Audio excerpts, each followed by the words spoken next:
Good morning student. आज हम लोग मैथमेटिक्स का एक चैप्टर पढ़ने जा रहे हैं जिस चैप्टर का नाम है ट्रिग्नोमेट्री। काफ़ी महत्वपूर्ण चैप्टर है। आइए उनके बारे में जानते हैं कि ट्रिग्नोमेट्री होता क्या है।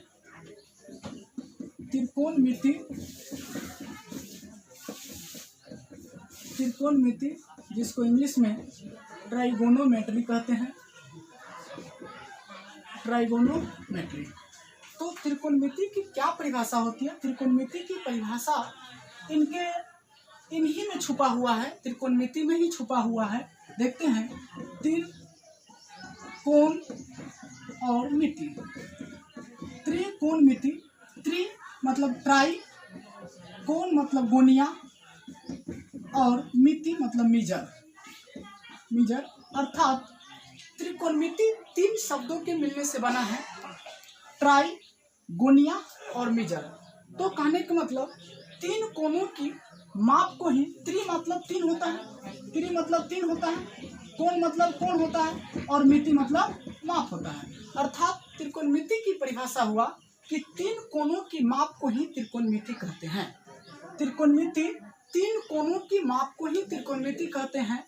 इसे दूसरे शब्दों में भी आप जान सकते हैं कि त्रिकोणमिति गणित की वह शाखा है जिसके अंतर्गत हम लोग त्रिभुज के भुजाओं की माप तथा त्रिभुज के कोणों के बारे में अध्ययन करते हैं। त्रिकोणमिति कहलाता है। आप इसको दूसरे शब्दों में इस तरह से भी आप दे सकते हैं परिभाषा कि त्रिकोणमिति गणित की वह शाखा है जिसके अंतर्गत हम लोग त्रिभुज के भुजाओं की माप तथा त्रिभुज के कोणों के बारे में अध्ययन करते हैं। त्रिकोणमिति कहलाता है। तो उम्मीद करता हूँ आपको त्रिकोणमिति की परिभाषा समझ में आ गया होगा।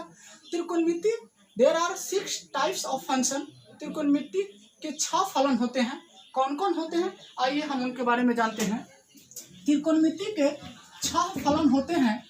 एक में होता है, इसको हम लोग साइन थीटा बोलते हैं, साइन थीटा। दूसरा का होता है आपका कॉस थीटा और तीसरा का होता है टैन थीटा। यदि ये तीनों आपको फंक्शन याद है तो वो तीनों फंक्शन याद करने में कोई दिक्कत नहीं होगी, कोई परेशानी नहीं होगी। साइन थीटा का रेसिप्रोकल अर्थात उल्टा कहे तो कोसेक थीटा होता है। क्या होता है? कोसेक थीटा होता है। और कॉस थीटा का उल्टा सेक थीटा होता है, और टैन थीटा का उल्टा कॉट थीटा होता है। तो इस प्रकार से आपने देखा कि त्रिकोणमिति के 6 फलन होते हैं, sine theta, cos theta, tan theta, cosec theta, sec theta और कॉट थीटा। इतना बात समझने के बाद हम लोग अब जानेंगे, इसमें एक चीज और जानेंगे, राइट एंगल ट्रायंगल क्या होता है, समकोण त्रिभुज। अगला टॉपिक हम लोग जानते हैं समकोण त्रिभुज किसे कहते हैं, उसका इंग्लिश में राइट एंगल ट्रायंगल कहते हैं। इससे पहले भी आप लोग परिचित हो चुके होंगे पिछले क्लास में। समकोण त्रिभुज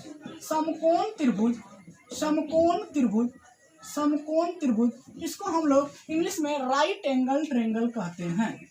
राइट एंगल ट्रायंगल कहते हैं। समकोण त्रिभुज को इंग्लिश में राइट एंगल ट्रायंगल कहते हैं। इसका यदि हम फिगर की बात करें तो यही एक इसका राइट एंगल ट्रायंगल है। इसका मैंने नाम रख दिया ए, इसका नाम रख दिया बी, इसका नाम रख दिया सी। या इसका 90 डिग्री पूरे परी परपेंडिकुलर पर खड़ा है, लंब है, पूरे परी लंब पर है, पूरे स्टेट में खड़ा है, सीधा खड़ा है, 90 डिग्री का है। आप इसका नामकरण किसी प्रकार से दे सकते हैं। यदि इसका आपका यहाँ पर नाम रखना है ए तो ए बी सी हो गया, ऐसे भी कह सकते हैं आप ए बी सी, तो यही है ए बी सी, ऐसे भी, यानी किसी प्रकार से आप इसका नामकरण कर सकते हैं। और एक इसका जो ये खड़ा वाला है ना, ये सीधा जो लाइन है, यह आपका इस और जो सोया हुआ लाइन है, इस दोनों लाइन के बीच 90 डिग्री का कोण बनना चाहिए, तभी यह समकोण त्रिभुज को फॉलो करेगा, अन्यथा नहीं करेगा। तो इसका जो परिभाषा हुआ समकोण त्रिभुज का, वैसा त्रिभुज जिसका एक कोण 90 डिग्री का हो तो उसे ही हम लोग समकोण त्रिभुज कहते हैं।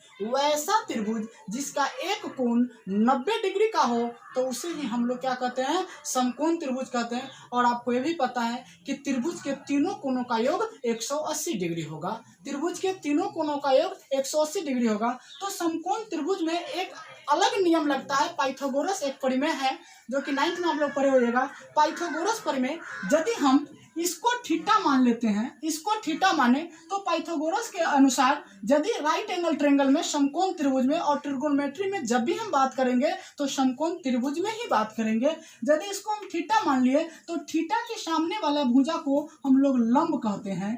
थीटा के सामने वाला भुजा को लंब कहते हैं, ऑलरेडी वैसे भी खड़ा है, ठीक है। उसके बाद 90 के सामने वाले भुजा को हम लोग कर्ण कहते हैं, और जो बाकी बच गया, जो नीचे वाले बच गया सोया हुआ लाइन, इस लाइन को हम लोग आधार कहते हैं, आधार कहते हैं। इसको हम लोग लंब, इसको इंग्लिश में परपेंडिकुलर कहते हैं, परपेंडिकुलर, परपेंडिकुलर कहते हैं। और आधार को इंग्लिश में बेस कहते हैं, आधार को इंग्लिश में बेस कहते हैं। और कर्ण को इंग्लिश में हाइपोटेनस कहते हैं, हाइपोटेनस कहते हैं, हाइपोटेनस कहते हैं। कर्ण हो गया, इसका शुरू का अक्षर एच है, इसलिए हम लोग इसको एच से रिप्रेजेंट करते हैं। और लंब, जिसको इंग्लिश में परपेंडिकुलर कहते हैं, इसका शुरू का अक्षर पी है, इसलिए इसको हम पी से रिप्रेजेंट करते हैं। और आधार, इसको हम लोग इंग्लिश में बेस कहते हैं, शुरू का अक्षर बी है, इसीलिए हम लोग इसको बी से रिप्रेजेंट करते हैं। तो आपको पता हो गया, तो आप लोग इसमें भी नोट पॉइंट जानेंगे। इसका भी एक नोट पॉइंट होता है, क्या होता है कि यदि थीटा के सामने वाला भुजा को लंब कहते हैं और 90 के सामने वाला भुजा को कर्ण कहते हैं। एक और पॉइंट हम इसमें नोट करेंगे कि कर्ण कभी नहीं बदलता है, बल्कि लंब और आधार बदल जाता है। तो यदि आप, मैंने क्या कहा कि कर्ण कभी नहीं बदलता है, जबकि लंब और आधार बदल जाता है। थीटा यदि यहाँ पर रखे तो यहाँ पर मैंने थीटा रखा तो यह लंब हो गया, यह कर्ण हो गया और यह आधार हो गया। जैसे ही मैंने थीटा को यहाँ पर उठा के रख दूं तो यह आपका हो गया लंब। मैंने पहले भी बताया था कि थीटा के सामने वाला भुजा को लंब कहते हैं, यह लंब हो जाएगा और यह आधार हो जाएगा, लेकिन कर्ण पर कोई प्रभाव नहीं पड़ेगा। तो थीटा के बदलने से लंब और आधार बदल जाता है, लेकिन कर्ण नहीं बदलता है।